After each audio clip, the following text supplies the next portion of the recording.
तो दोस्तों आज तारीख हो गई है 13 अक्टूबर की, साथ ही में दिन है गुरुवार का। वही हिंदी तारीख है कृष्ण चतुर्थी और महीना चल रहा है कार्तिक का। तो आइए बिना देर किए फटाफट से जानते हैं आज की ताज़ा खबरें और मुख्य समाचार। तो ये रही पहली बड़ी खबर। बीते सितंबर के महीने में रिटेल महंगाई फिर बढ़ी। सब्जियों और दालों के दाम बढ़ने से महंगाई 7.41% पे पहुंची। इससे पहले अगस्त के महीने में थी ये 7%। जी हाँ, बीते सितंबर के महीने में रिटेल यानी कि खुदरा महंगाई बढ़कर 7.41 हो गई है। इससे पहले यानी कि अगस्त के महीने में खुदरा महंगाई की ये दर 7% थी। वहीं बात करें अगर बीते सितंबर से ठीक एक साल पहले यानी कि सितंबर 2021 की, तो उस समय ये खुदरा महंगाई दर 4.35% थी। आसान सी भाषा में कहें तो केवल एक साल में ही खुदरा महंगाई दर लगभग डबल होने वाली है। यानी कि सितंबर 2021 के मुकाबले अभी कई चीजों के दाम डबल होने वाले हैं। अब अगर कैटेगरी वाइज ये बात की जाए कि कौन सी चीजें कितनी महंगी हुई है, तो बीते अगस्त के महीने में अनाज की महंगाई दर 9.57% थी, जो कि सितंबर के महीने में बढ़कर 11.53% हो गई। इसी तरह से अगस्त के महीने में मीट और मछली की महंगाई दर 0.98% थी, जो कि बीते सितंबर के महीने में बढ़कर 2.55% हो गई। इसी तरह से दूध की खुदरा महंगाई दर बीते अगस्त के महीने में 6.39% थी, जो कि सितंबर के महीने में बढ़कर 7.13% हो गई। हालांकि जो खाद्य यानी कि खाने वाले तेल हैं, उनके दामों में गिरावट देखने को मिली है। अगस्त के महीने में खाने के तेल की खुदरा महंगाई दर 4.6% थी, जो कि सितंबर के महीने में घटकर 0.37% रह गई। यानी कि खाने वाले तेल के दाम काफी ज्यादा सस्ते हुए। इसके अलावा दालों और मसालों की खुदरा महंगाई दर में बढ़ोतरी देखने को मिली है। साथ ही में पान और तंबाकू भी महंगा हुआ है। इसी तरह से कपड़े और जूते चप्पल में भी थोड़ी सी बढ़ोतरी देखने को मिली है। देखिए अगली खबर। इंडिया में अब नहीं बनेंगे 4G मोबाइल, भारत सरकार का निर्देश। 3G और 4G स्मार्टफोन बनाना बंद करे कंपनियां। साथ ही पता चला है 10,000 से ज्यादा के सभी फोन में होगी 5G कनेक्टिविटी। जी हाँ, मोबाइल फोन मैन्युफैक्चरिंग कंपनियों ने बीते बुधवार को भारत सरकार के टॉप ऑफिसर्स से मीटिंग की। उन्होंने 10,000 या इससे ज्यादा की कीमत वाले 4G स्मार्टफोन की मैन्युफैक्चरिंग बंद करने का फैसला लिया है। जानकारी के मुताबिक अब कंपनियां 10,000 से ज्यादा कीमत वाले 5G कनेक्टिविटी के स्मार्टफोन ही बनाएंगी। आसान सी भाषा में कहें तो आने वाले दिनों में 10,000 या इससे ज्यादा के जो भी स्मार्टफोन होंगे वो 5G कनेक्टिविटी के साथ ही आएंगे, यानी कि वो 5G फोन ही होंगे। हालांकि जो 10,000 से सस्ते फोन होंगे उनमें 5G कनेक्टिविटी न आने की परेशानी हो सकती है। यानी कि 10,000 से कम वाले फोन 4G के वेरिएंट में लॉन्च किए जा सकते हैं। देखिए अगली खबर। चलती ट्रेन में किया स्टंट और हो गई मौत। इसका वीडियो अब सोशल मीडिया पे हो रहा है वायरल। रील ऑफ फेम की कीमत जिंदगी देकर चुकाई। वायरल वीडियो की एक छोटी सी झलक आप भी देख सकते हैं अपनी स्क्रीन पर। जी हाँ, पंजाब के लुधियाना में ट्रेन पे स्टंट करते समय एक युवक की जान चली गई है। इस युवक का एक वीडियो भी सामने आया है। दोस्तों वैसे आपको बता दें ये कोई पहला हादसा नहीं है जिसमें चंद सेकंड की रील और सोशल मीडिया में फेम की कीमत लोगों ने जान देकर चुकाई हो। यानी कि सोशल मीडिया पे फेमस होने के लिए, थोड़े से ज्यादा लाइक पाने के लिए कई सारे लोग इस तरह से अपनी जान गंवा चुके हैं। दोस्तों आपको बता दें अब तो इस मामले में साइकाट्रिस्ट के भी बयान आने लगे हैं। साइकाट्रिस्ट प्रीतेश गौतम ने बताया है कि सोशल मीडिया पे रील्स बनाना एक तरह का एडिक्शन है, यानी कि लत है। साथ ही उन्होंने कहा ब्रेन को जो काम सही लगने लगता है वो उसे और तेजी से करता है। जाहिर बात है दोस्तों इसी की वजह से इस तरह की चीजों से बचना चाहिए। देखिए अगली खबर। गूगल क्रोम का करते हैं इस्तेमाल तो आप पे मंडरा रहा है खतरा। रिपोर्ट से हुआ है चौंकाने वाला खुलासा। जी हाँ, गूगल क्रोम एक पॉपुलर सर्च प्लेटफॉर्म है। भारत में मौजूद सभी स्मार्टफोन में आमतौर पर गूगल क्रोम ब्राउजर इनबिल्ट रहता है, लेकिन शायद अब गूगल क्रोम ब्राउजर के इस्तेमाल को लेके लोगों को सतर्क हो जाना चाहिए। वहीं कुछ लोग गूगल क्रोम ब्राउजर न इस्तेमाल करने की भी सलाह दे रहे हैं। दरअसल एक रिपोर्ट में गूगल क्रोम ब्राउजर के इस्तेमाल को लेकर बड़ा खुलासा हुआ है। इस रिपोर्ट में दावा किया गया है कि गूगल क्रोम साल 2022 का सबसे खतरनाक ब्राउजर बनकर उभरा है। नई रिपोर्ट के मुताबिक गूगल क्रोम में हाल ही में करीब 303 खामियां मिली हैं जो यूजर सेफ्टी के लिए खतरनाक है। वहीं पूरे साल 2022 में अब तक गूगल क्रोम में 3,159 खामियां मिल चुकी हैं, जो गूगल क्रोम ब्राउजर को सबसे खतरनाक वेब ब्राउजिंग प्लेटफॉर्म बनाती हैं। एटलास वीपीएन की रिपोर्ट के मुताबिक ये आंकड़े वनबिलिटी डेटाबेस रिपोर्ट से मिले हैं। वहीं खामियों के मामले में दूसरे नंबर पर मोजिल्ला का फायरफॉक्स ब्राउजर है। इसमें अब तक कुल खामियां 117 मिली हैं। हालांकि क्रोम के मुकाबले में ये काफी ज्यादा कम है। वहीं तीसरे नंबर पर है माइक्रोसॉफ्ट का एज ब्राउजर। इसमें 103 खामियां मिली हैं। वहीं सबसे कम खामियां मिली हैं सफारी ब्राउजर में। यानी कि साल 2022 में सबसे ज्यादा सेफ ब्राउजर सफारी ब्राउजर को माना गया है। आपको बता दें ये ब्राउजर एप्पल का है। देखिए अगली खबर। कर्नाटक के शिक्षा संस्थानों में हिजाब पे प्रतिबंध को लेकर देश का सबसे बड़ा कोर्ट यानी कि सुप्रीम कोर्ट आज सुनाएगा फैसला। जी हाँ, शिक्षा संस्थानों में हिजाब पे प्रतिबंध लगाने के कर्नाटक हाई कोर्ट के फैसले पर देश का सबसे बड़ा कोर्ट यानी कि सुप्रीम कोर्ट आज गुरुवार को अपना अंतिम फैसला सुनाएगा। जस्टिस हेमंत गुप्ता और सुधांशु धूलिया की खंडपीठ इस मामले में आज 13 अक्टूबर को अपना फैसला सुनाएगी। आपको बता दें, सुप्रीम कोर्ट ने इससे पहले हिजाब मामले में कर्नाटक हाई कोर्ट के फैसले को चुनौती देने वाली विभिन्न याचिकाओं पर अपना फैसला सुरक्षित रख लिया था। इस मामले में 21 वकीलों के बीच 10 दिनों तक बहस चली थी। कुल मिलाकर आसान सी भाषा में कहें तो सुप्रीम कोर्ट की तरफ से आज अंतिम फैसला आएगा कि कर्नाटक की हाई कोर्ट ने जो इस बात को सही कहा था कि अगर कोई स्कूल या कॉलेज ड्रेस कोड लागू कर देता है और हिजाब पहनने नहीं देता है तो ये सही है। हालांकि जिस समय कर्नाटक की हाई कोर्ट ने ये फैसला सुनाया उस समय कर्नाटक में काफी ज्यादा बवाल हुआ और इसी की वजह से ये मामला पहुंच गया देश के सबसे बड़े कोर्ट यानी कि सुप्रीम कोर्ट में। और अब फाइनली आज इसका फैसला आएगा, यानी कि शिक्षा संस्थानों में हिजाब पहन सकते हैं या नहीं। देखें अगली खबर। नोटबंदी पे केंद्र और आरबीआई को दिया गया नोटिस। सुप्रीम कोर्ट ने कहा 9 नवंबर तक बताएं कि किस कानून का इस्तेमाल करते हुए 1000 और 500 के नोट बंद किए थे। जी हां, देश के सबसे बड़े कोर्ट यानी कि सुप्रीम कोर्ट ने नोटबंदी पे केंद्र सरकार और भारतीय रिजर्व बैंक यानी कि आरबीआई को नोटिस जारी किया है। 5 जजों की संविधान पीठ ने आने वाले 9 नवंबर तक ये बताने को कहा है कि जिस कानून के तहत 1000 और 500 रुपए के नोटों को बंद किया गया था वो कानून आखिर क्या है। सुप्रीम कोर्ट ने सरकार और आरबीआई को हलफनामे में अपना जवाब देने के लिए कहा है। जानकारी के मुताबिक इससे जुड़ी एक याचिका दायर की गई है जिसमें याचिकाकर्ताओं की दलील है कि भारतीय रिजर्व बैंक अधिनियम की धारा 26(2) किसी भी विशेष मूल्य वर्ग के करेंसी नोटों को पूरी तरह से रद्द करने के लिए सरकार को अधिकृत नहीं करती है, बल्कि धारा 26(2) केंद्र को एक खास सीरीज के करेंसी नोटों को रद्द करने का अधिकार देती है, न कि पूरी तरह से करेंसी के नोटों को बंद करने का अधिकार देती है। अब इसी मामले में सरकार को और आरबीआई को जवाब देना होगा। हो सकता है आप में से कई लोगों को इस खबर के बारे में सही से समझ में न आया हो, तो समझने के लिए आपको बिल्कुल आसान सी भाषा में बता दें। जैसे कि आप जानते हैं कि सन 2018 में पीएम मोदी ने 1000 और 500 रुपए के नोट बैन कर दिए थे, यानी कि नोटबंदी की थी। तो अब इसी को लेकर एक याचिका दायर की गई है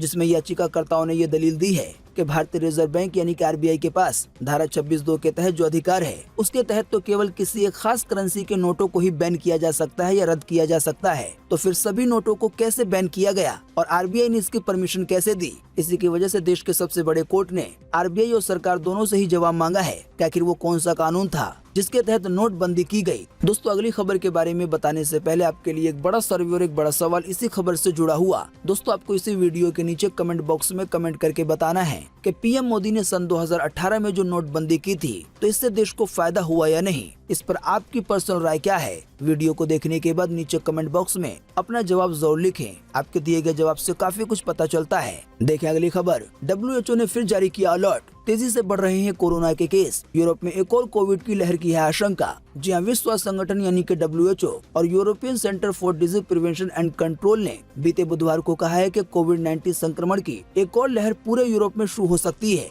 बताया गया यूरोप के कई हिस्सों में एक बार फिर से कोरोना के केस सामने आने लगे हैं। WHO के यूरोप के निदेशक की तरफ से ये जानकारी दी गई है कि कोरोना महामारी अभी खत्म नहीं हुई है। हालांकि शुक्र है कि हालत पहले से बेहतर है। उन्होंने कहा कि हम 1 साल पहले जहां खड़े थे अभी वहां पे खड़े नहीं हैं, यानी कि कोरोना के मामले काफी कम हैं, लेकिन आने वाले दिनों में एक बार फिर से पूरे यूरोप में कोरोना की एक और लहर आ सकती है। बाकी दोस्तों, आप तो जानते हैं कि कोरोना के मामले दुनिया में चाहे कहीं पर भी बढ़े, लेकिन इसका खतरा पूरी दुनिया को होता है। जाहिर बात है, पूरी दुनिया भर में लोग एक देश से दूसरे देश आते जाते रहते हैं। इसी की वजह से अगर किसी भी एक देश में कोरोना के मामले बढ़ जाते हैं और कोरोना की अगर एक और लहर आ जाती है, साथ ही में अगर कोरोना का वेरिएंट बदल जाता है और वैक्सीन उस पर सही से काम नहीं करती है, तो ये एक बार फिर से पूरी दुनिया भर में फैल सकता है, जिससे कि ये पहली बार एक ही जगह से पूरी दुनिया में फैला था। तो WHO ने इसी को लेकर अलर्ट जारी किया है। देखिए अगली खबर।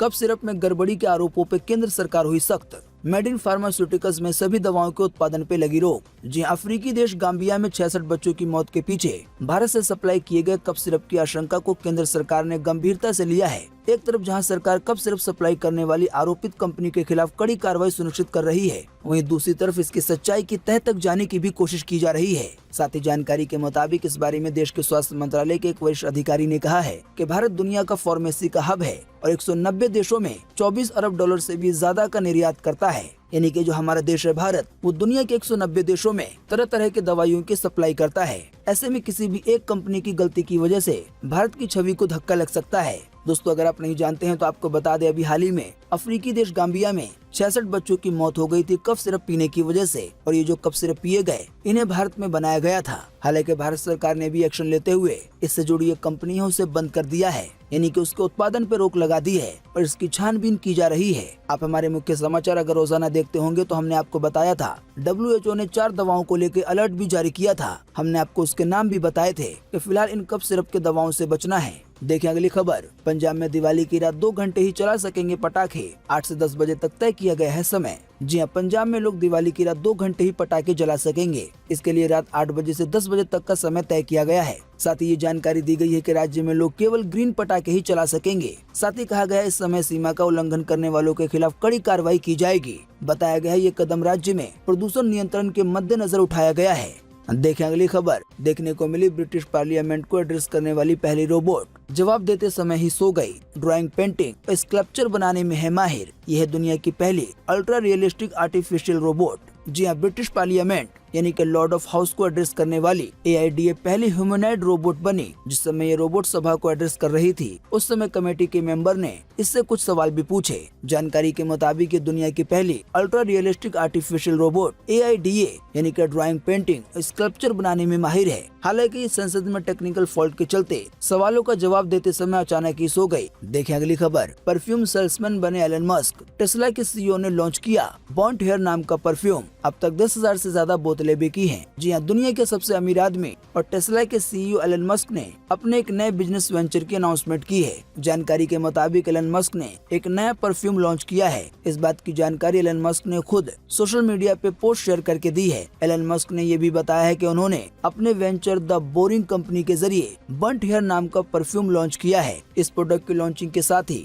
एलन मस्क ने अपने ट्विटर बायो को चेंज कर परफ्यूम सेल्समैन कर दिया है। वहीं एलन मस्क ने एक पोस्ट में बंट हेयर परफ्यूम की बोतल की एक फोटो को शेयर करते हुए लिखा है the finest fragrance on earth. Photo में देखा जा सकता है कि रेड कलर की परफ्यूम की बोतल। इस परफ्यूम की जो एक फोटो आई है उसे देख के ये पता चलता है कि परफ्यूम के बोतल का कलर लाल है। वहीं इस परफ्यूम की कीमत 8,400 रुपए बताई गई है। देखें अगली खबर। बस के नीचे बाइक वाला जिंदा जला। बस में सवार पुलिस वाले उतर कर भागे। बाद में कई लोग बस वीडियो बनाते रहे। जी हाँ, बिहार के छपरा सिवान हाईवे पर मंगलवार शाम को दिल दहला देने वाली घटना सामने आई। जानकारी के मुताबिक यहाँ बिहार पुलिस के जवानों को ले जा रही एक बस और एक बाइक की टक्कर से बस के फ्यूल टैंक में विस्फोट हो गया। इससे बस में आग लग गई। इसी की वजह से बस की चपेट में आए बाइक सवार जिंदा ही जल गया। उसके 2 साथियों की टक्कर से मौत हो गई। बताया गया है यह हादसा देवरिया गांव के पास हुआ है। दरअसल टक्कर के बाद एक युवक बाइक समेत बस के नीचे जा फंसा और बस के साथ साथ लगभग 900 फीट तक घिसटता चला गया। इसी दौरान बस का फ्यूल टैंक फट गया और उसमें आग लग गई। इसी दौरान युवक भी जिंदा जल गया और ये दिल दहला देने वाली घटना हुई। देखें अगली खबर। देश को मिलेगी चौथी वंदे भारत ट्रेन। इस राज्य को PM मोदी आज देंगे।